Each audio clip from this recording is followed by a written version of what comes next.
नमस्कार, मैं हरीश कुमार। स्वागत है आपका स्टडी भूगोल में।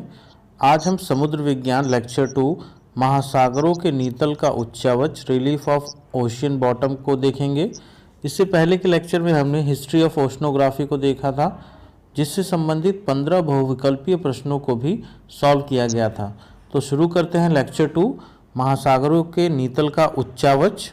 पृथ्वी के धरातल के अवनयन क्षेत्र पर पाए जाने वाले विस्तृत लवण या खारे जल के भंडारों को हम महासागर कहते हैं।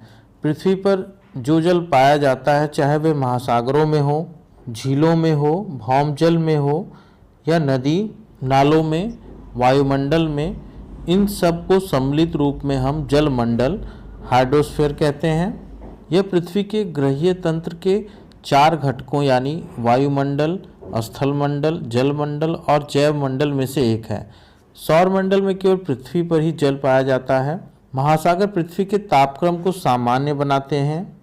जल से प्राप्त जीव, विशेषकर मछलियाँ, प्रत्यक्ष रूप में मानव भोजन का 2% प्रदान करती हैं। महासागरों से विश्व पेट्रोलियम और प्राकृतिक गैस का 33% प्राप्त होता है। 20% तो केवल मग्न तटों पर ही उपलब्ध रहता है। पृथ्वी पर संपूर्ण जल का 97% महासागरों में है, खारे जल के रूप में।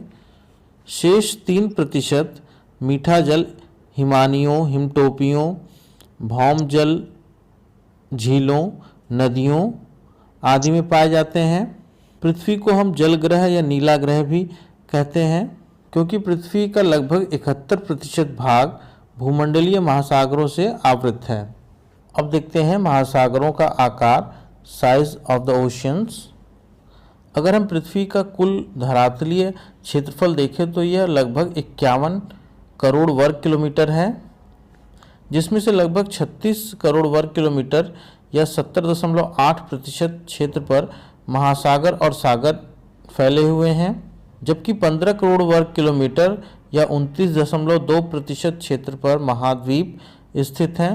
अगर हम महासागरों की औसत गहराई को देखें तो यह 3800 मीटर है, जबकि स्थल की औसत ऊंचाई केवल 840 मीटर है। उत्तरी गोलार्ध में अगर हम जल और स्थल के वितरण को देखें तो यहाँ स्थल 61% पर है और जल 39% पर। स्थलीय भाग की अधिकता के कारण उत्तरी गोलार्ध को हम स्थल गोलार्ध या लैंड हेमिस्फीयर भी कहते हैं। दूसरी तरफ अगर हम दक्षिणी गोलार्ध पर जल और स्थल के वितरण को देखें तो यहाँ जल 81% पर और स्थल 19% पर है। इसीलिए जल की अधिकता के कारण हम दक्षिणी गोलार्ध को जल गोलार्ध या वाटर हेमिस्फीयर भी कहते हैं। महासागरीय बेसिन को मुख्य रूप से 2 भागों में बांटा जाता है। आप चित्र में देख सकते हैं, एक है महाद्वीपीय सीमांत कॉन्टिनेंटल मार्जिन और गंभीर महासागरीय बेसिन। चित्र में ये कॉन्टिनेंटल मार्जिन है और बीच में गंभीर महासागरीय बेसिन स्थित है, और इन दोनों को सम्मिलित रूप से हम लोग महासागरीय बेसिन कहते हैं। महाद्वीपीय सीमांत महाद्वीपों के अंतिम भाग होते हैं। विवर्तनिक क्रिया द्वारा महाद्वीपीय सीमांत अत्यधिक प्रभावित होते हैं। जब 2 प्लेटें एक दूसरे से दूर जाती हैं, इस चित्र में आप देख सकते हैं कि ये प्लेटें एक दूसरे से दूर जा रही हैं, अर्थात अब सारी डाइवर्जेंट प्लेट के किनारों की ओर लगे महाद्वीपीय सीमांतों को निष्क्रिय सीमांत, पैसिव मार्जिन कहा जाता है, क्योंकि इसमें अपेक्षाकृत बहुत कम भूकंप और ज्वालामुखी की घटनाएं होती हैं। इस प्रकार के महाद्वीपीय सीमांत अंध महासागर के चारों ओर से घिरे हुए हैं। इन्हें कभी कभी अंध महासागर प्रकार अटलांटिक टाइप सीमांत भी कहा जाता है। वहीं दूसरी तरफ जहां प्लेटें एक दूसरे के ऊपर खिसकती हैं, अर्थात अभिसरण प्लेटों के किनारे के निकट महाद्वीपीय सीमांतों को सक्रिय सीमांत, एक्टिव मार्जिन कहा जाता है। यहाँ पर 2 प्लेटों के टकराने से भूकंप और ज्वालामुखी क्रियाएं होती रहती हैं। जैसे कि इस चित्र में आप देख सकते हैं कि एक प्लेट, भारी प्लेट जो है वो हल्की प्लेट के नीचे जा रही है और प्लेटें एक दूसरे से टकरा रही हैं। प्लेटों के टकराने के कारण यहाँ पर भूकंप और ज्वालामुखी की क्रियाएं होती रहती हैं। यह महाद्वीपीय सीमांत प्रशांत महासागर में अधिक प्रचलित है।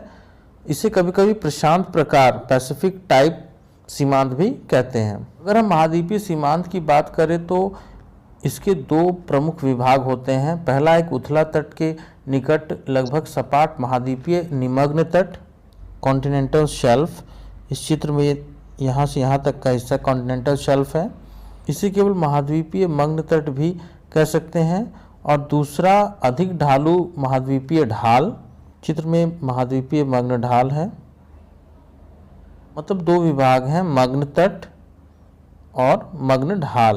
उच्चतादर्शक या उच्चतामितीय वक्र हिप्सोग्राफिक कर्व स्थलखंड की ऊंचाइयों और महासागरों की गहराइयों के आंकड़ों को लेकर उच्चतादर्शी आरेख तैयार किया जाता है।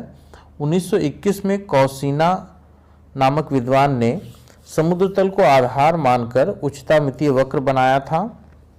इसमें क्षेत्रफल क्षैतिज रेखा के सहारे और समुद्र तल से विभिन्न ऊंचाइयों तथा गहराइयों को खड़ी रेखा वर्टिकल लाइन के सहारे प्रदर्शित किया जाता है। इस आरेख पर जिस वक्र का निर्माण होता है उसे उच्चतादर्शी अथवा हिप्सोमेट्रिक वक्र भी कहा जाता है।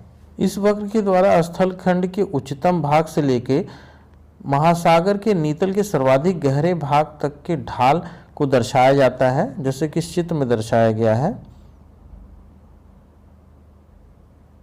इस ऊपर वाले चित्र में पैसिफिक ओशन, साउथ अमेरिका और अटलांटिक ओशन के नीतल उच्चावच को दर्शाया गया है।